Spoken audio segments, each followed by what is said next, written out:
ಹೀಗೆ ಕಚಕಚ ಅಂತ ಎಲೆಗಳನ್ನ ತಿಂತಾ ಇರೋ ಈತನ ಹೆಸರು ಬುಡನ್ ಖಾನ್ ಅಂತ. ಬೆಳಗಾವಿ ಜಿಲ್ಲೆಯ ಸವದತ್ತಿಯ ಗುಡ್ಡಗಾಡು ಪ್ರದೇಶದಲ್ಲಿ ಈತ ಇರೋದು.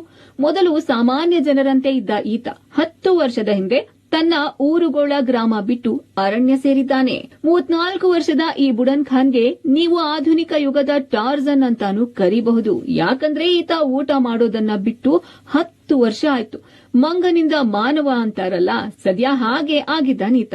ಬೆಳಿಗ್ಗೆ ಎದ್ರೆ ಸಾಕು ಕರ್ಕರ ಅಂತ ತಪ್ಪಲನ್ನ ತಿಂತಾನೆ. ಈತನಿಗೆ ಮಧ್ಯಾಹ್ನದ ಊಟನೂ ಇದೆ, ರಾತ್ರಿ ಡಿನ್ನರೂ ಇದೆ. ಮಜಾ ಅಂದ್ರೆ ಈತ ಮಂಗಗಳನ್ನ ನೋಡಿ ತಪ್ಪಲನ್ನ ತಿನ್ನೋದನ್ನ ಕಲಿತಿದ್ದಾನಂತೆ. ಇನ್ನು ಜನರ ನಡುವೆ ಇದ್ರೆ ನಿದ್ದೇನೆ ಬರಲ್ಲ ಅಂತೆ. ಹೀಗಾಗಿ ಗುಡ್ಡಗಾಡು ಪ್ರದೇಶದಲ್ಲೇ ಮನೆ ಮಾಡಿಕೊಂಡು ಒಬ್ಬಂಟಿ ಜೀವನ ನಡೆಸುತ್ತಿದ್ದಾನೆ.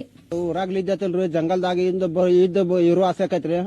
ಮಂಗ್ಯಾ ನೋಡಿ ತಪ್ಪಲ ತಿನ್ನಾಕಲ್ತೇನ್ರಿ. ಅದ್ ಹೆಂಗ್ ತಿಂತೈತಿ ನೋಡೋಣ. ನಾ ತಿನ್ನಾತೀನಿ, ಬಾಳ ರುಚಿ ಆತಾತ್ರಿ ನನ್ಗ. ನಾ ಊಟನ ಬಿಟ್ಟು ಬಿಟ್ರಿ ಜಂಗಲ್ದಾಗ ಇರ್ತೇನ್ರಿ. 10 ವರ್ಷ ಆತ್ರಿ ನಾ ತಪ್ಪಲ ತಿನ್ಕೊಂತ್ರಿ.